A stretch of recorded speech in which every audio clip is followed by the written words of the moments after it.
Okay. I want to say right off at the start, it's a strange time. This is not new. This is not new at all. And yet I keep being surprised by the fact that I am surprised. Um, so this week into further red restrictions caught me off guard. I had a graveside service planned for Saturday, but suddenly we had to shift that to Wednesday because the arrangements fit the old public health orders under red and not the new ones under the new lockdown. And I know that things change day by day by day. We have experienced change over and over again. And yet I continue to be surprised by them. Somehow I convince myself that this is as bad as it's going to get here anyway. We can live in yellow for months and then when it's over, it'll be good. Oh, orange. Okay, well, orange, we can be orange. We'll be orange and then we'll go back to yellow. Red. Okay, well, that's the most stringent there is. There's nothing past red, so it's only up from here. Wait, circuit breaker lockdown, you say? Red. Well, now what? Oh, now, Julie, you have to stay home. Self-isolate. Well, in the adjusting, it can be easy to feel like we are surrounded by brick walls. And yet I think the answer to the now what is sort of poetically expressed for me in Leonard Cohen's song called Anthem.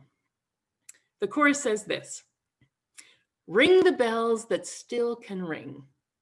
Forget your perfect offering. There is a crack in everything. That's how the light gets in. I said to you earlier, I think this is perfect. We're having all of these mistakes. We're full of cracks today. So we have plenty of places to see where the light gets in.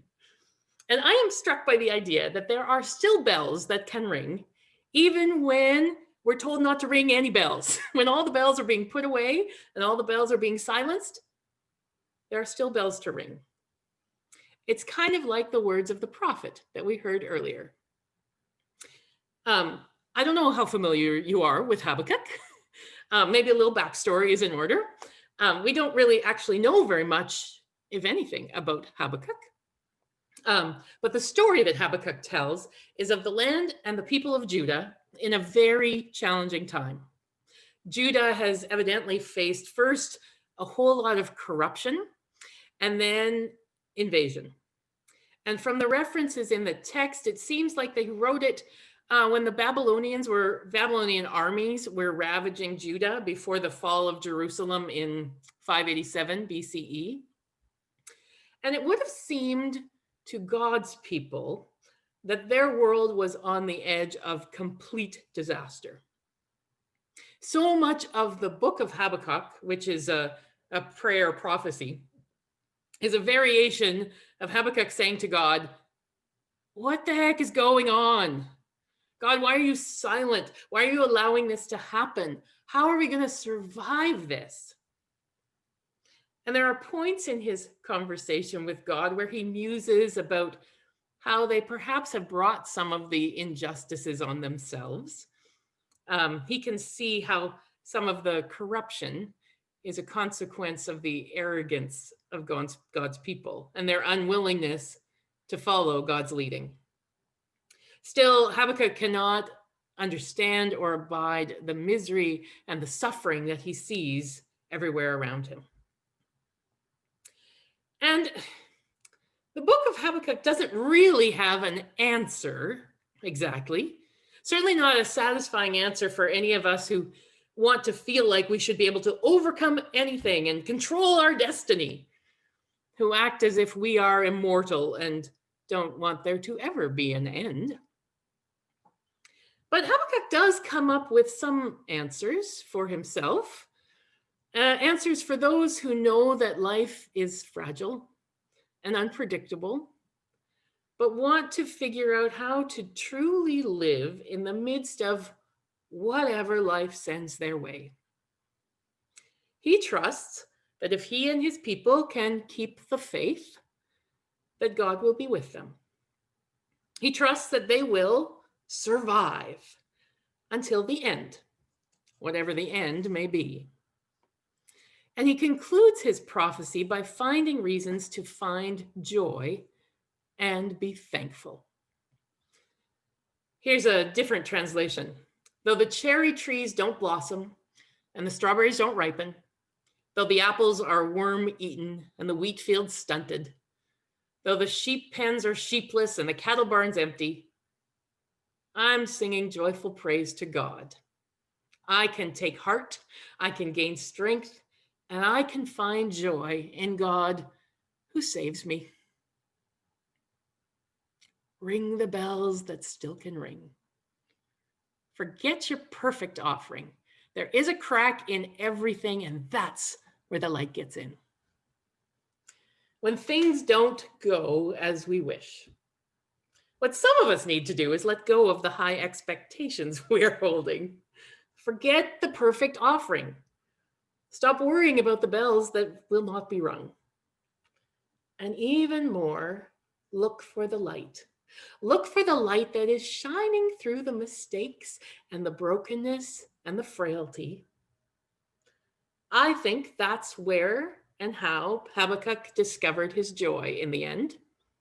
Because isn't that how we often experience the grace and the compassion and the holy moments through all of the cracks in our broken lives? So that's part of what I hope we've been doing together this morning, finding joy in the midst of challenging moments. We invited you to send to us some things that you've been grateful for during these last several months, and a bunch of you did. And here are some of the responses we got. I'm just going to read a bunch of them generally. I begin each day with feeling grateful to wake up with clear lungs, feeling healthy. Working in a hospital, I've become for many years so grateful to be able to eat, sleep, breathe, move, go to the washroom, etc., without difficulty, and to be able to walk outside and breathe the fresh air. I am grateful for window visits with loved ones at personal care homes. I am grateful for this church community that has enabled us to connect with others during this potentially isolating time, who are providing a sense of stability as we continue to meet and support one another. I'm thankful for our cottage at Delta and the fact that our daughter and family also have one at Delta. In the summer, we could visit with our 3 granddaughters on the deck, not inside the cottages, and we always enjoy that. Our son from Winnipeg comes out to Delta with his girlfriend too. And I'm also thankful that I'm able to golf and get out with other people for a round of golf. I'm not a good golfer, but I am on the right side of the grass. I'm grateful for the technology that allows me to connect with my children and grandchildren when they live so far away. I am thankful for family that lives close and keeps tabs on us. I'm thankful for fun, playful interactions on social media when in-person interactions are not possible. I'm grateful for many projects to keep us busy when travel and going out socially are not possible. I'm grateful for delivery service from Portage Supermarket. I am thankful for my sewing machine and the wonderful sewing friends at Country Lane Quilters who have been my lifesavers. I am grateful for remote learning options and flexible, understanding, caring, and hardworking teachers and school staff. Our daughter Mariel rode her bicycle with her friend Maeve from Montreal to our farm this summer, a distance of more than 3,000 kilometers. I am so grateful for her 4-week visit here and her frequent reminders that we're all able to do much more than we think we can. So grateful for sons and daughters and husband too. I am thankful for public health workers. I am thankful for the stars that have appeared in my darkest times to guide the way. I am grateful for interesting and treasured memories made during this time, for innovative and creative ideas to do things differently right now, and for resilience. Maybe those are things that you are thankful for too, or maybe they can spark your imagination and your memory and your thoughts to think of things that bring you joy in the midst of your challenges. If you have been following our group on Facebook, you know that we've been attempting this like and share challenge in November.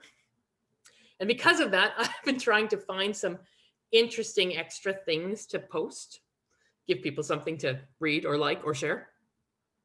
And I discovered that November has an unbelievable number of designated special days and weeks.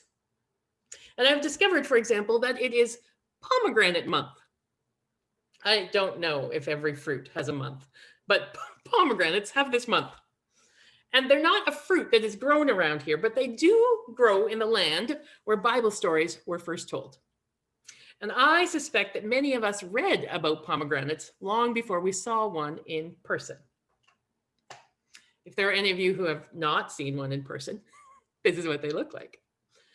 And in the Bible, pomegranates represent goodness and fruitfulness, blessing and prosperity and promise.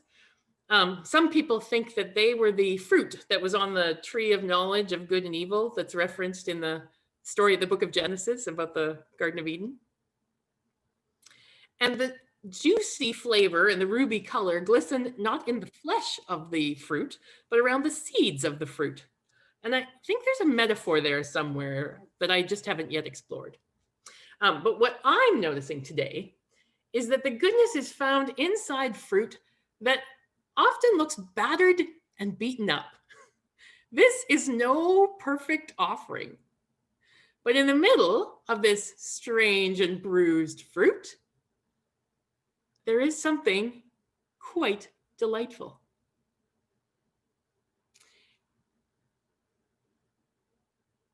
It is my hope that as we continue to find our way in this strange and bruised and cracked sort of time, that we can be a bit like pomegranates, that we can be like the prophet Habakkuk, that we can ring the bells that can still ring, that we can look for the grace and the joy that God continues to bring to us wherever we are. Thanks be to God. Amen.